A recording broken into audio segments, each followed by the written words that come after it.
اتفضل يا استاذ وليد. وليد وشيعي؟ انا هغير اسمي. انت السؤال من يمك لو من عندي انا؟ والله انا عندي سؤال مطروح. حضرتك بتصلي كام صلاه في اليوم؟ 3 صلوات. 3 صلوات، تمام. بتجمعهم؟ اي. تجمع العصر مع الظهر صح؟ اي صحيح. تمام. دي رخصه ولا الاصل ان هي 3 صلوات؟ هذا الاصل اللي احنا متعودين عليه. ماليش دعوه انت متعود عليه، انا سالتك سؤال، هو الاصل؟ هو الاصل طبعا. طيب جميل، اذا كان ده الاصل لماذا علي بن ابي طالب خالف الاصل؟ وين بيها كتاب هاي؟ يعني واقف نهج البلاغه كان بيعلم الناس ان الصلوات في 5 اوقات. طب اسالك سؤال انت عارفه على طول وهتجاوبني بسرعه. لماذا الله عز وجل رد الشمس لعلي بن ابي طالب؟ حتى يصلي الصلاه فاتته. اللي يصلي صلاه ايه؟ صلاه العصر. طب هو ما كانش صلاها مع الظهر؟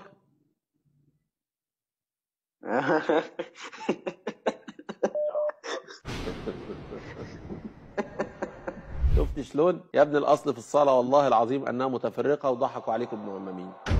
الله عز وجل يتكلم ام لا؟ حسب علمي الا يرسل من يتكلم عنه، مثل الله عز وجل في الايه الكريمه وكلم موسى تكليما. هل يعني انه الله كلمه بالمخاطب مباشره بينه وبين سيدنا موسى؟ يا باشا طب ماشي، الله عز وجل لم يخاطب موسى ولكن خاطب من؟ لنقول سيدنا جبريل. يعني خاطبه. بس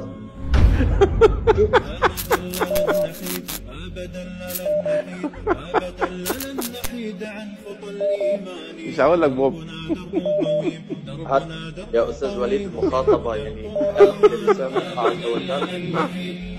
عيد نفسك يا ابني، عيد نفسك والله العظيم. اسلم منهج هو منهج اهل السنه يا جماعه، ولله الحمد لله. السلام عليكم. وعليك السلام. ها ليش رد السلام عدل يا وليد؟ مش لما تقولوا انت عدل؟ ليش ترد علي السلام؟ رد السلام علي عدل يا وليد. لما انت تقولوا عدل ابقى انا برضه عدل. شوف هسه طبقت. استغفر الله. يلا عند امك اجري امشي، يلا خليها تلبس لك بامبرز وتعالى امشي. داخل يقول لي السلام عليكم، فكرني ما بسمعش. السلام عليكم. اتفضل. وعليك السلام.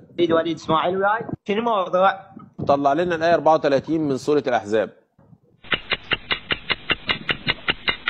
والذين وإذا واذكرن ما يتلي في بيوتكن من آيات ومحكمات إن كان الله لطيفا خبيرا.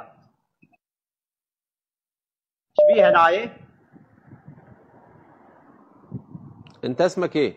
شريف باسمي حجي. اسمك إيه؟ محمد. عايز إيه يا محمد؟ قول اتفضل.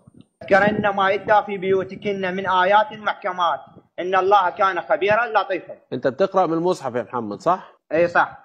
إيه رأيك تعمل معاه مناظرة يا محمد؟